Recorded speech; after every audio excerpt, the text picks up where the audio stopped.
श्री राधे राधे राधे। जन्माष्टमी की बहुत बहुत शुभकामनाएं। तो चलिए आज मैं एक कथा सुनाती हूँ आपको भगवान कृष्ण की माता यशोदा की। और इस कथा के लिए ना एक बात कही गई है कि जो इस कथा को सुनता है वो 84 लाख योनियों से मुक्ति पा जाता है। तो चलिए सुनिए ये कथा। एक बार की बात है कि यशोदा मैया प्रभु श्री कृष्ण के उलाहनों से तंग आ गई थी और छड़ी लेकर श्री कृष्ण की ओर दौड़ी।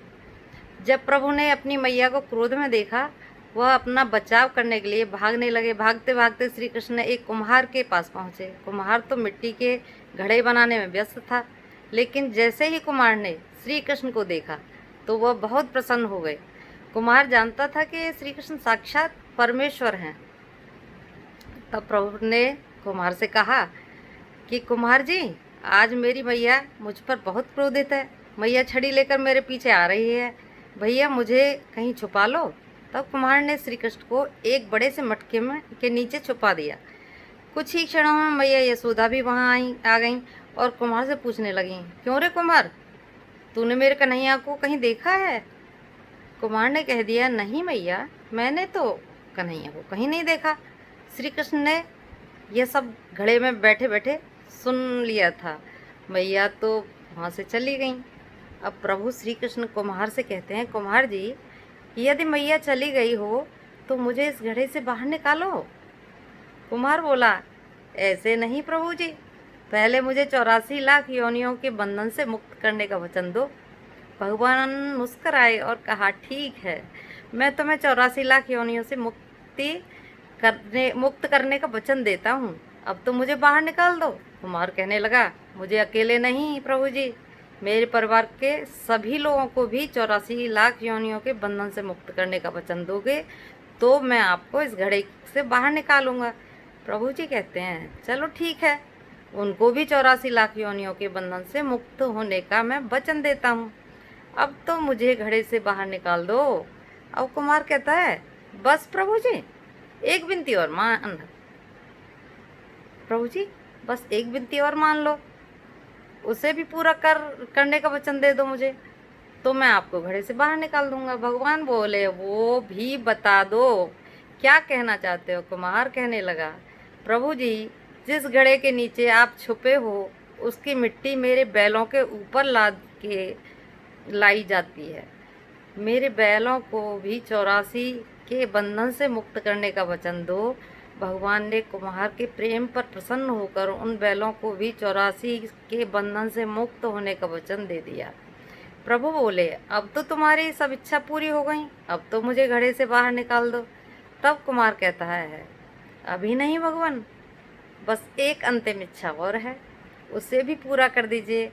और वो ये है, जो प्राणी हम दोनों के बीच के इस संवाद को सुनेगा उसे भी आप 84 लाख योनियों के बंधन से मुक्त करोगे। बस यह वचन दे दो तो मैं आपको इस घड़े से बाहर निकाल दूंगा। कुम्हार की प्रेम भरी बातों को सुनकर प्रभु जी श्री कृष्ण बहुत खुश हुए। कुम्हार की इस इच्छा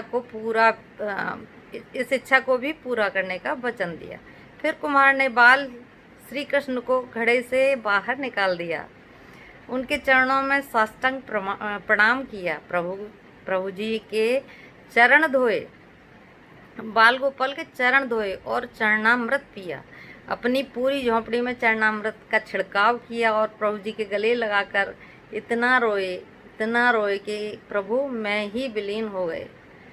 हे प्रभु, आपने मुझे सब कुछ दिया है, अपना जो मुक्ति दी है अपने चरणों में, उसका मैं आभारी हूँ। जरा सोच कर देखिए, जो बाल श्री कृष्ण 7 कोस लंबे चौड़े गोवर्धन पर्वत को अपनी कन्नी उंगली पर उठा सकते हैं, तो क्या वो एक घड़ा नहीं उठा सकते थे? लेकिन बिना प्रेम रीझे नहीं नटवर नंद किशोर। कोई कितने भी यज्ञ करे, अनुष्ठान करे, कितना भी दान करे, चाहे कितना भी भक्ति करे, लेकिन जब तक मन में प्राणी मात्र के लिए प्रेम नहीं होगा, प्रभु श्री कृष्ण मिल नहीं सकते। जय श्री कृष्ण, जय श्री राधे राधे राधे। यह सुंदर कथा मैं आपको सुना रही हूँ। ईश्वर सदैव आप सभी को स्वस्थ रखे, खुश रखे। अगर कथा अच्छी लगी हो तो लाइक ज़रूर करिएगा कमेंट करिए और लोगों तक पहुंचाइए, जिससे कि उनका भी उद्धार हो और वो इस कथा को सुन के दूसरों से प्रेम करने की ये थोड़ा सा उत्साहवर्धन इस चीज़ से बढ़ता है ना कि हम किसी चीज़ को सुनते हैं तो उससे प्रेम बढ़ता है और भगवान के प्रति प्रेम पैदा होता है कि कैसे भगवान खुश होंगे। तो अगर आपको ये कथा अच्छी लगी हो तो शेयर ज़रूर करिए, और अगर चैनल सब्सक्राइब नहीं किया हो तो सब्सक्राइब कर लीजिए ऐसी ही कथा सुनने के लिए। धन्यवाद। राधे राधे। जय श्री राधे। श्री कृष्ण जन्माष्टमी की बहुत बहुत शुभकामनाएं। बधाई हो, बधाई हो, बधाई हो। नंद के लाला की बधाई हो।